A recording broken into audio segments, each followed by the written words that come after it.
All right, so now talking about decorators, we'll just go ahead and clear this. Talking about decorators right here. When we say decorator, let's look at this now.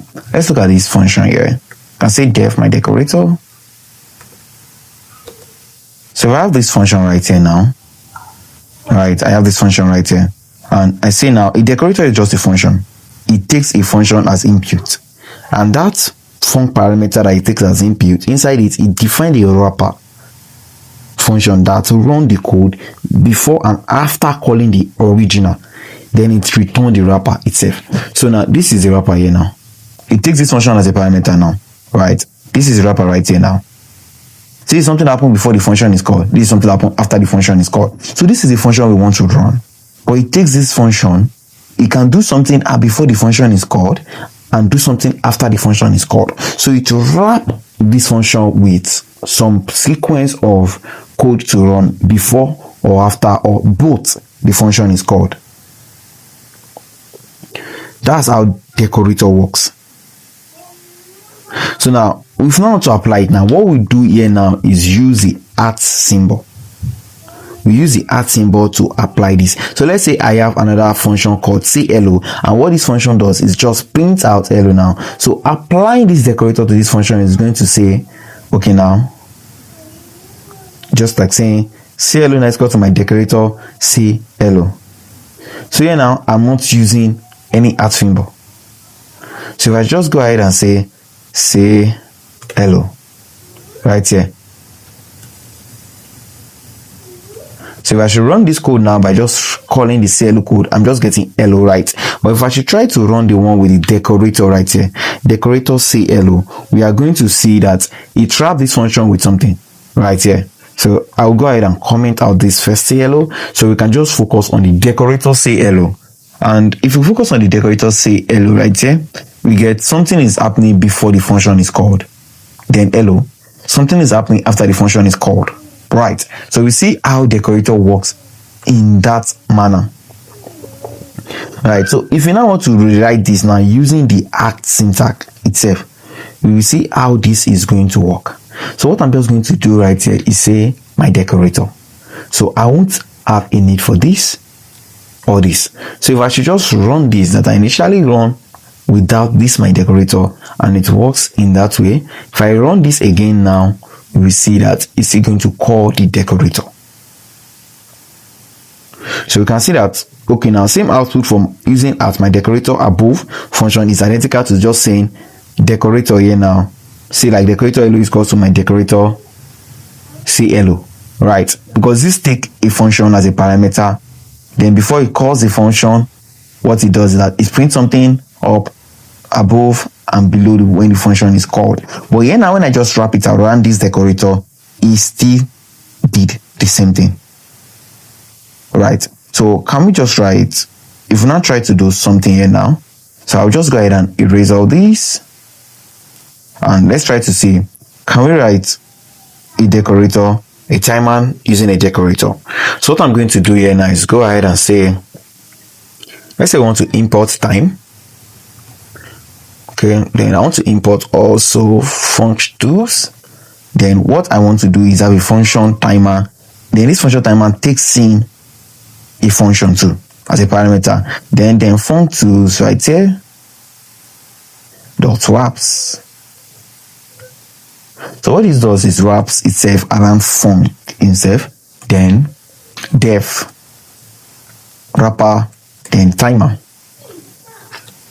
So what part of timer now? Then we're having this argument and keyword argument itself. Then we have to have a start time. So I'm just going to say start right here. Time.time. So we're starting at the time. Then we want to have the result right here. Then the result is when we call this function to start, right? Then we want to have this end also. But this end time now, we want it to be something like, okay, let's just call this elapse instead of end. So when I say elapse right here, I want to start with the former time and end with the time. So now I cannot print out function, then the function name is executed in the time it takes to execute it. Then I can return results. Then right here I can return the wrapper timer itself. So if I now create my functions now, let's say I have a function right here that fetch users from the database. Just an example right here now. So this function, what this function does is it fetch users from the database, right? So what I want to do is just have a sleep time and just say, okay, sleep for 2 seconds, then you return this user. Then I want to have my decorator timer up there to help me get the time that it's used. Here now we are simulating the time it's used. So I can also say I want to have another function called fetch product. So fetch product now I'm not using, okay, now I'm not using like 3 seconds to fetch product, which should not be alright for a production ready. So here now let's say I want to use 0.2, and yeah, we want to use 0.3 seconds to fetch the, okay, here's 0.1 to fetch the product. And I'm using timer right here for both. I'm using my timer here, which is a decorator, just to get and to print out the time it started and the time it ended. Right. Then in that manner, I will be able to simulate how many times it's used, which is practically the sleep time itself. So here now I can just go ahead and say users is equals to fetch users, product is equals to fetch product, and I can print out the users and the product.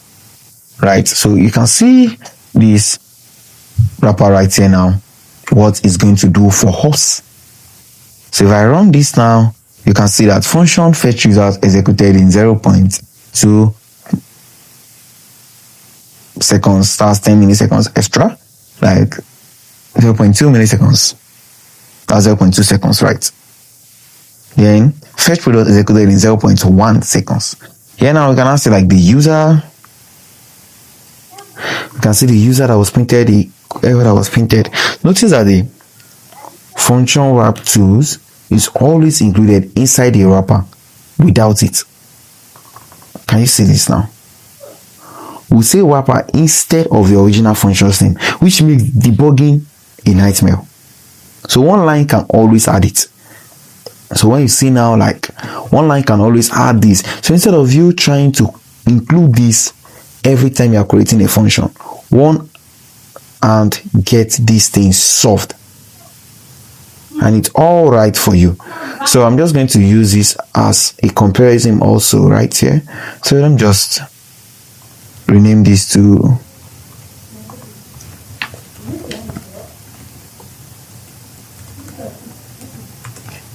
okay, fast API example. So I should split this to right also.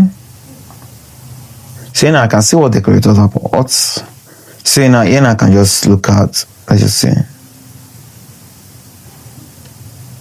here now, okay, here now you can see this is a decorator. This get here is a decorator, and what it does that is register the endpoint here. Yes, using this route, user then user ID.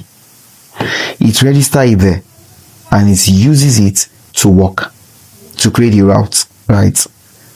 So this is a get request now. That is a decorator right there. And we also use it with Celery when we say something like app.tax.